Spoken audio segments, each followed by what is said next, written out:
Hai anak-anak kelas 10, kita kembali lagi dalam pembelajaran matematika. Kali ini kita mau membahas mengenai pertidaksamaan rasional. Seperti yang sudah kalian lihat ya, pertidaksamaan rasional ada di modul kalian. Buat modul IPA itu ada di halaman 12, sedangkan untuk modul IPS dan bahasa itu ada di halaman 8 ya. Kalian buka dulu. Kalau sudah, kita langsung masuk aja ke pertidaksamaan rasional. Pertidaksamaan rasional atau biasa disebut pertidaksamaan pecahan ya. Masih ingat kalau pecahan kan bentuknya ada pembilang dan ada penyebut ya. Pecahan ini ada nilainya jika penyebutnya tidak bernilai 0 ya. Penyebutnya tidak boleh sama dengan 0. Jadi maksudnya adalah kalau saya punya 5/10 itu kan sama dengan setengah ya, dua-duanya tidak 0. Tapi kalau saya punya 0/5 berapa? 0/5 0. Kenapa kok 0? Kan ini yang 0 adalah pembilangnya, bukan penyebutnya ya. Kalau penyebutnya yang 0 Bu, seperti ini, 5/0. 5/0 gimana Bu? Ada nilainya enggak? Enggak ada. Berarti kita nulisnya apa? Tidak terdefinisi ya. Atau mungkin di SMP ada yang membahasnya dengan tak hingga gitu ya. Ya boleh ya. Dan nulisnya tidak terdefinisi. Jadi yang kita bahas adalah yang ada nilainya ya, bukan yang tidak terdefinisi seperti ini. Oke, berarti kita harus memastikan bahwa penyebutnya tidak boleh sama dengan 0. Gitu ya. Oke, kalau begitu sekarang kita langsung masuk ke modul kalian ya. Pertidaksamaan rasional. Pertidaksamaan rasional itu apa bedanya dengan pecahan-pecahan pada umumnya Bu ya? Kalau rasional ya dikatakan pertidaksamaan rasional jika penyebutnya memiliki variabel. Jadi kalian berfokuslah pada penyebutnya. Pertama kali lihat soal, lihat oh penyebutnya ada variabel enggak? Oh ada, berarti kalau ada berarti dia rasional. Kalau dia penyebutnya tidak ada variabel berarti bukan rasional ya. Nah, kalau seperti ini 2x ditambah 2x per 3, apakah rasional Bu? Bukan. Ini bukan pertidaksamaan rasional. Kenapa? Karena penyebutnya tidak ada variabel. Yang ada variabel hanya pembilang ya.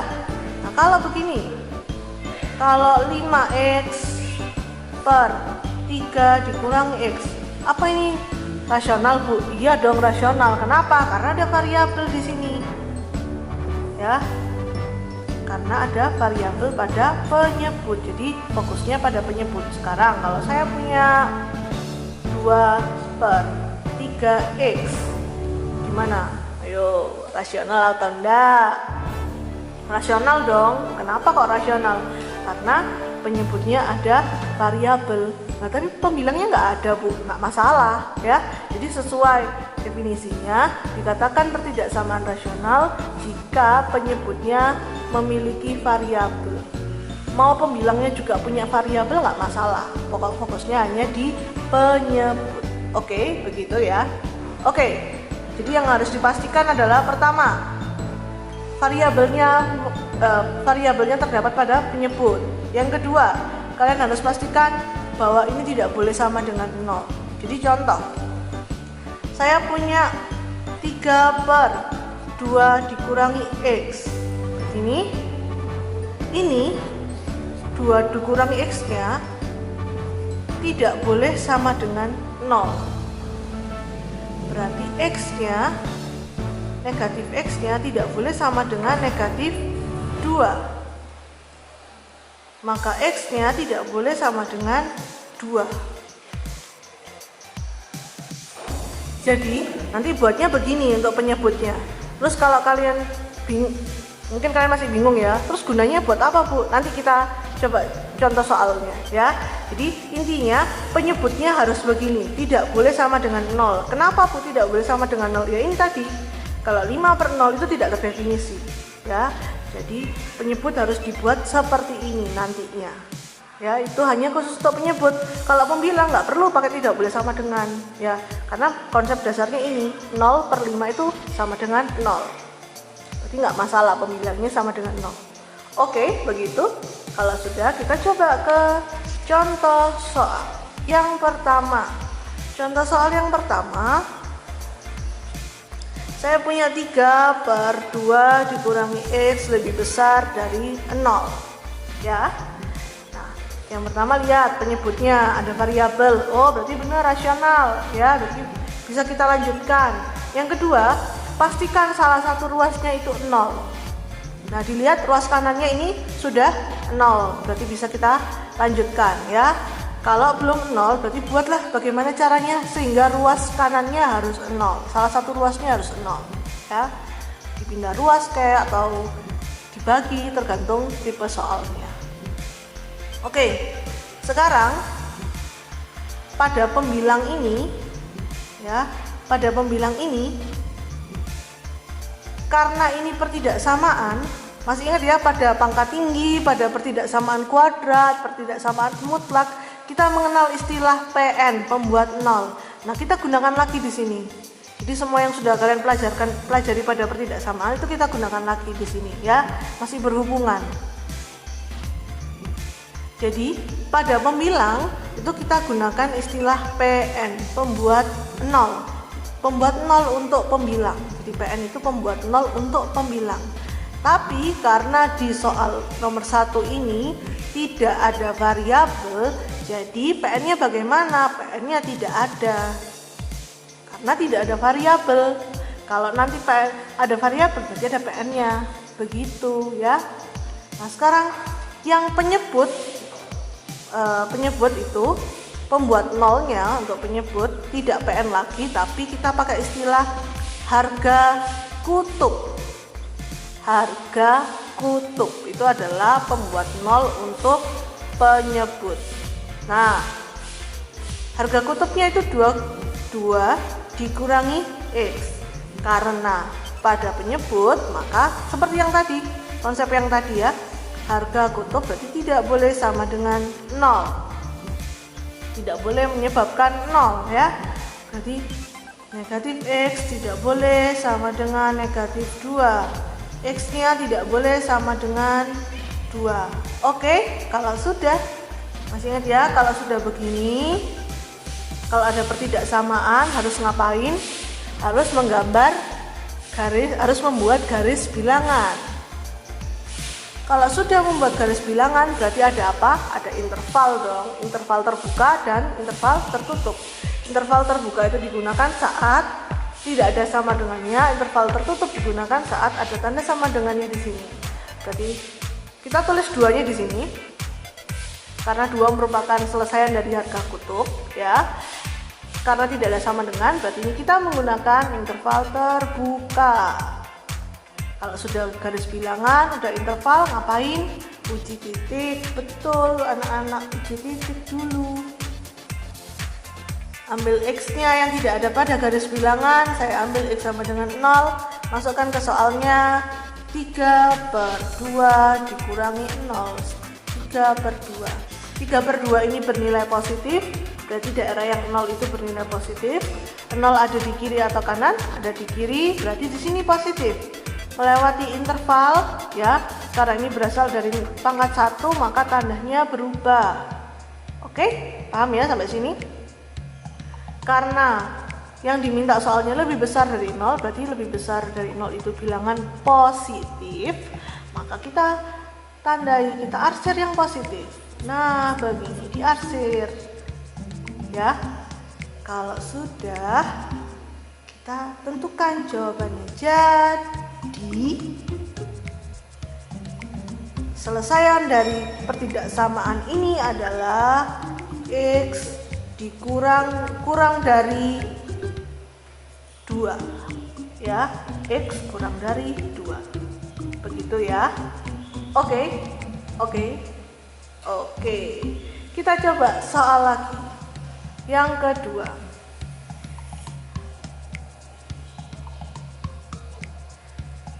Soal yang kedua, saya ganti spidol.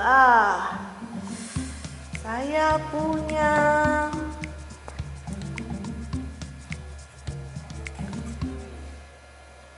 X dikurangi 1 per X ditambah 3 kurang dari sama dengan 0.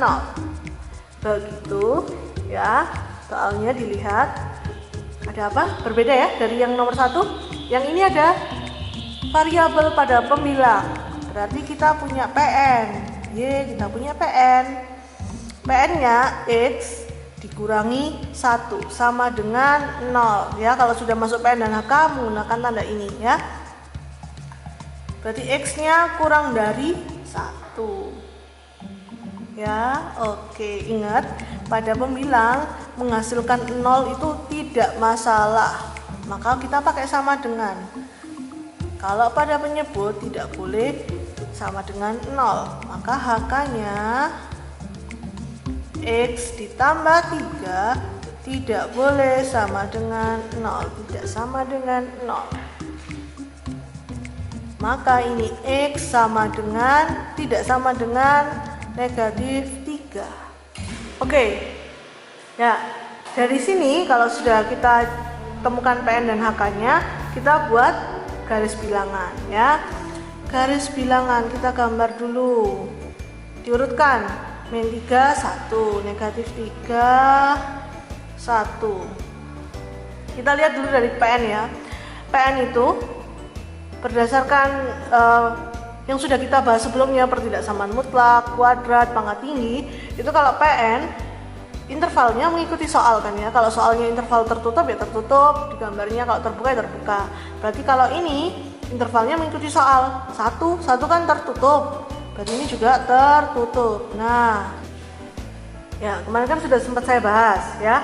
Kalau intervalnya tertutup itu kan berarti satunya boleh masuk, boleh ikut. Jadi kalau saya masukkan ke soalnya 1 dikurangi 1 itu kan 0 ya. 1 ditambah 3 4, 0 per 4 sama dengan 0, sesuai dengan yang kita bahas sebelumnya ya. Nah tapi kalau negatif 3 kita masukkan ke sini, negatif 3 dikurangi 1 negatif 4, nggak masalah ya, boleh. Negatif 3 ditambah 3 sama dengan 0. Jadi gimana dong negatif 4 per 0? Tidak terdefinisi seperti yang tadi kita bahas. Berarti tidak tepat kalau kita menggunakan interval tertutup. Jadi intinya adalah pada harga kutub kita selalu menggunakan interval terbuka. Berarti nanti, maka di sini kan sudah jelas ya, X tidak boleh sama dengan negatif 3. Berarti negatif 3 itu tidak termasuk dalam selesaian. Itu maksudnya kenapa kita menggunakan tidak sama dengan ya. Jadi bagaimanapun bentuk soalnya, untuk harga kutub pasti intervalnya adalah terbuka. Kalau PN intervalnya mengikuti soal, bisa tertutup, bisa terbuka. Begitu? Oke? Iya. Sekarang kita uji titik. Uji titik kita ambil X sama dengan 0. Ya, yang gampang aja. Masukkan ke sini. 0 dikurangi 1, 0 ditambah 3. Sama dengan 0 dikurangi 1 negatif 1 per 3 bernilai negatif. 0 ada di daerah yang mana? Di antara negatif 3 dan 1. Berarti ini daerahnya negatif. Melewati interval ini positif, melewati interval ini juga positif. Begitu ya.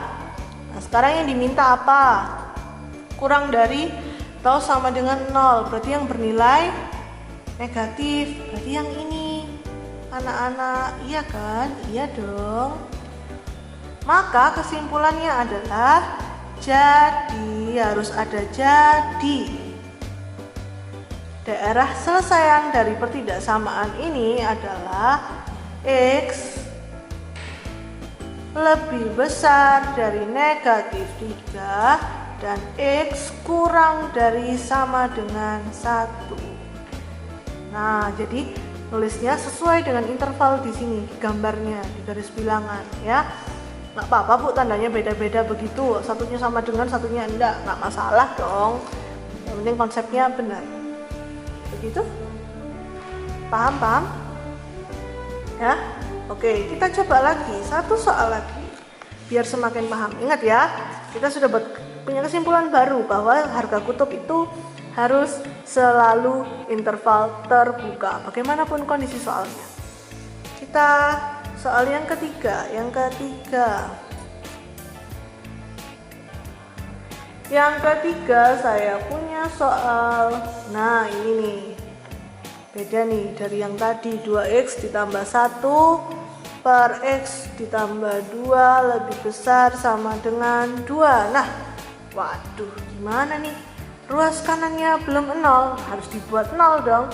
Berarti kalau ini 2, kedua ruas harus kita kurangi dengan 2, sehingga nanti jadinya begini. 2x ditambah 1 per x plus 2 dikurangi 2 lebih besar sama dengan 0, ya kan? Ya. Nah, kalau mau menyelesaikan harus dibuat penyebutnya harus sama, ya. Berarti ini jadinya 2x ditambah 1 per x plus 2 dikurangi, karena ini penyebutnya x plus 2 ini kan sama dengan 2 per 1, ya. Berarti KPK-nya kan 2, tetap penyebutnya jadi x plus 2, ini juga jadi x plus 2.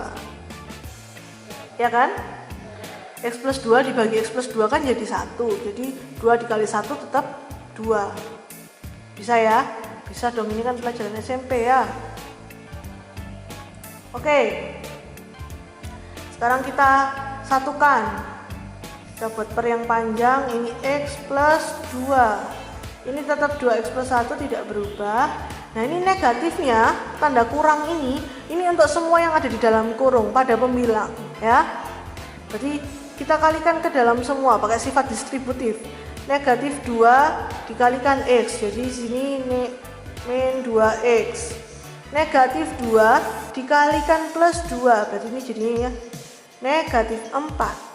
Begini ya, jadi yang dikalikan ke dalam bukan cuma 2-nya, jadi kurangnya taruh depan saja, terus 2-nya hanya 2-nya saja yang dikalikan ke dalam, bukan, tapi yang dikalikan ke dalam semua. Negatif 2 dikalikan x, negatif 2 dikalikan 2, jadinya seperti ini. Maka ini jadinya 2x dikurangi 2x habis 1 dikurangi 4 negatif 3 per x plus 2 lebih besar sama dengan 0. Jadi yang kita gunakan itu yang ini, ya. Nah, anak yang kita gunakan adalah yang terakhir kali, yang sudah ruas kanannya 0. Kalau yang ini belum ruas kanan 0, tidak kita gunakan. Berarti habis ini PN-nya adakah? Tidak ada, Bu, ya, karena nggak ada variabelnya. HK-nya adakah? Ada dong, kan rasional. Jadi x plus 2 tidak boleh sama dengan 0, maka x-nya tidak boleh sama dengan negatif 2. Kita buat garis bilangan. Negatif 2, intervalnya untuk HK selalu terbuka, walaupun soalnya ada sama dengan. Kita uji titik sekarang. Saya ambil x-nya. Saya ambil x-nya berapa? Jangan 2 terus dong, jangan 0 dong, Bu. Saya ambil 5. Boleh. Masukkan ya ke sini. Soal yang terakhir ya. Negatif 3 per 5 ditambah 2. Negatif 3 per 7. Nilainya negatif. Berarti di sini karena 5 ada di kanannya negatif 2, berarti di sini negatif. Melewati tanda interval berarti dia positif karena berasal dari pangkat 1, ya. Sekarang lihat dari sini lagi. Yang diminta lebih besar atau sama dengan 0, maka yang positif kita arsir. Nah, oke, sudah deh. Jadi kesimpulannya x kurang dari negatif 2. Pakai sama dengan? Enggak, karena di sini interval terbuka. Jadi memperhatikan garis bilangannya. Oke, bisa ya, bisa dong. Harus bisa. Kalau bingung segera tanya gurunya ya. Jangan diam saja. Diam tidak berarti emas dalam pelajaran ini. Oke? Oke, kalau sudah anak-anak silakan dilihat RBK-nya, kerjakan latihannya dengan semaksimal mungkin karena akan masuk dalam nilai. Silakan bertanya kalau kalian kebingungan. Selamat mengerjakan, Tuhan memberkati. Bye.